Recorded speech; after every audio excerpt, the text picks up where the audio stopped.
Madam, supplementary demand for grants is a constitutional pre-arrangement, and I agree that it should definitely not be objected. But it also raises the question as to why does the government need further allocation when it has not been able to spend what it already has. In financial year 24, government's final consumption expenditure was 14%, but it decreased to 4.4% in financial year 25 second quarter. This means that the government has spent much less this year as compared to last year. In the first quarter of 24-25, government spending was 4.15 lakh crore, and many cited model code of conduct a reason for spending less. But in the second quarter, it further decreased to 4.1 lakh crore. Madam, to my simple understanding, this grant is being demanded from the exchequer, but this is the money which is collected from the people and it is meant to be spent for the people. Since Professor Saugata Roy has already spoken about the technical aspect, today I choose to speak on what this government has delivered to the people of this country, the utilization of resources and departments it's seeking additional grants for, and also its complex relationship with the state of West Bengal. Sir, इनके bulldozer के चलते madam Bharat के लोग सवाल पूछना भूल गए और भारत की जनता आजकल इतनी भूखी है कि खाने को धोखा भी खा लेती है। मैडम, भारत में एक मिडिल क्लास जो एक साल पहले एक वेजिटेरियन थाली 100 रुपए में खाता था, आज वही वेजिटेरियन थाली 152 रुपए की हो गई। टमाटर की कीमत 247% बढ़ गई, आलू की कीमत 180%, लहसुन 128% और तेल, नमक, आटा, मैदा 18%। पहले आम आदमी पॉकेट में पैसा लेके बाजार जाता था और थैली भरकर सामान लाता था, लेकिन अमृतकाल में आदमी थैली भरकर पैसा लेके जाता है और पॉकेट में आलू, टमाटर, प्याज लेके घर वापस आता है। सर, माननीय वित्त मंत्री ने पहले कहा था कि बहुत हो गई महंगाई की मार, अब की बार मोदी सरकार, और आज उनके विचार में inflation is an international problem, महंगाई एक अंतरराष्ट्रीय समस्या है। तो विश्व गुरु, विश्व बंधु इस अंतरराष्ट्रीय समस्या का समाधान क्यों नहीं कर पा रहे हैं? Ma'am, 74% of Indians are unable to afford a healthy diet. The household savings have plunged to a 50-year low. Around 48% of the households in this country are facing a financial crisis क्योंकि उनका खर्चा उनकी कमाई से ज्यादा है. The economic inequality in India is a 100-year high. The country's GDP growth rate for the second quarter 24-25 decreased to 5.4%, which is the lowest in 2 years. The government's total debt has reached a staggering 176 lakh crore, and the total debt is expected to soar up to 185 lakh crore by the end of the financial year. आज आपके उधार की वजह से हर हिंदुस्तानी पर 1.25 लाख का बोझ चढ़ गया और आप उनकी मजबूरी को अपनी ताकत समझते हैं। बंगाल में ऑल इंडिया तृणमूल कांग्रेस की प्रदेश युवा अध्यक्ष होने के नाते मुझे हर दिन कई नौजवानों से बात करनी पड़ती है। वो मुझे ये पूछते हैं कि मोदी जी ने हर साल 2 करोड़ नौकरी का वादा किया था, अर्थात 10 साल में 20 करोड़ नौकरी। उन नौकरियों का क्या हुआ, उन वादे का क्या हुआ? मैं बस उन्हें यही कह पाती हूँ कि पत्ते तो झड़ते हैं, उठाता है कोई कोई, वादे तो सभी करते हैं, निभाता है कोई कोई। Ma'am, as per the latest report by CMIE, the unemployment rate has risen to 9.2% in June 2024 as compared to 4.9% in 2013-2014. Female unemployment rate is much higher at 18.5% in June 2024 as compared to 7.7% 2013-14. Around 37% of working women are unpaid. In rural areas, this figure is at a horrific 43%. प्रधानमंत्री जी बोलते हैं सबका साथ, सबका विकास, सबका विश्वास। अगर ऐसा ही है तो भारत के लोग आज देश छोड़ के क्यों जा रहे हैं?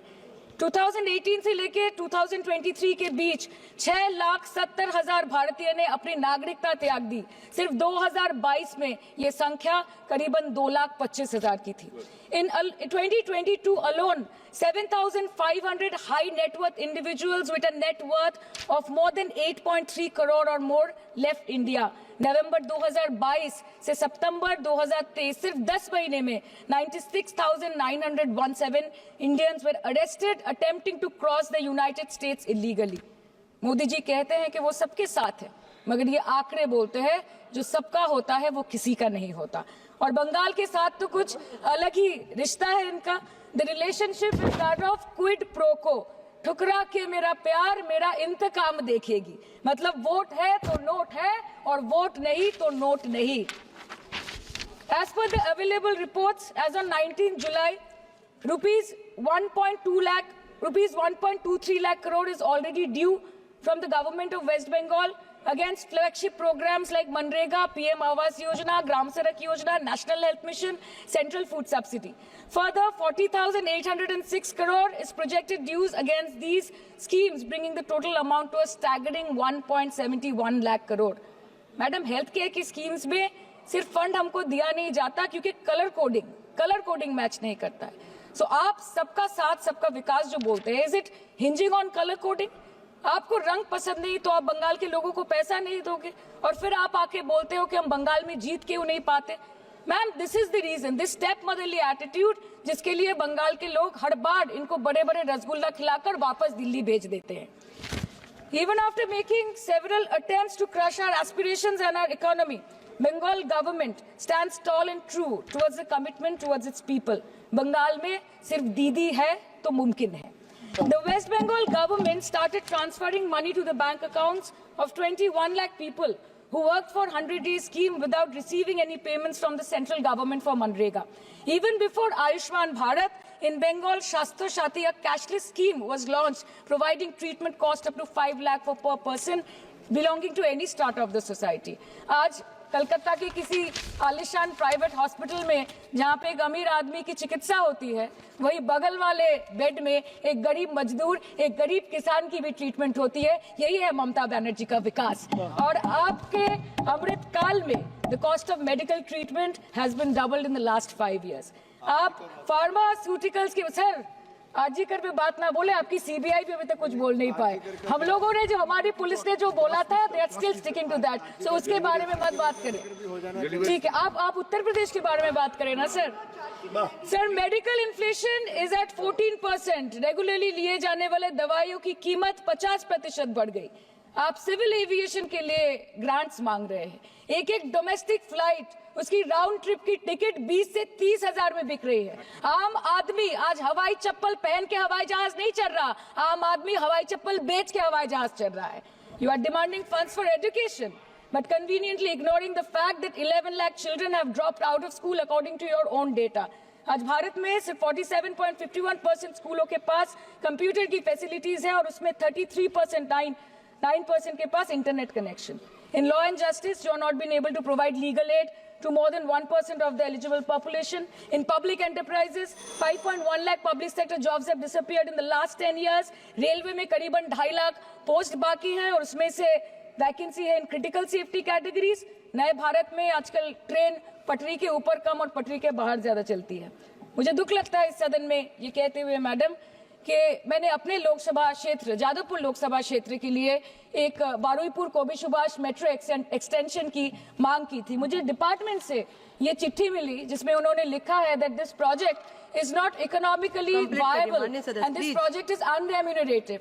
तो आपको अगर सब जगह से पैसा चाहिए तो मुझे ये बात समझ में नहीं आती कि लोग खुद के लिए आपको वोट देते हैं कि आपके फायदे के लिए वोट देते हैं।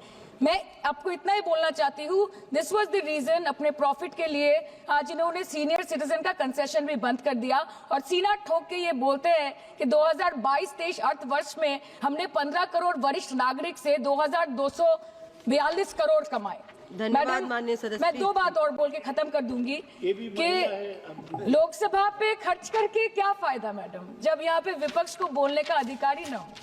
लोकसभा के लिए भी तो ग्रांट मांगा है ना मैम। और अभी सर बोल रहे थे कि बेटी बचाओ बेटी पढ़ाओ, तो 10 साल पहले मोदी जी ने लॉन्च किया था, लेकिन उसके 80% पैसे सिर्फ पब्लिसिटी और मार्केटिंग और एडवर्टाइजमेंट में खर्च कर दिए। आपके उत्तर प्रदेश, मध्य प्रदेश, राजस्थान में ना बेटी को पढ़ा पा रहे और ना बेटी को बचा पा रहे। बंगाल आए और देखिए कि ममता बनर्जी ने विधानसभा में अपराजिता एक्ट में बिल पास किया है, कन्याश्री किया।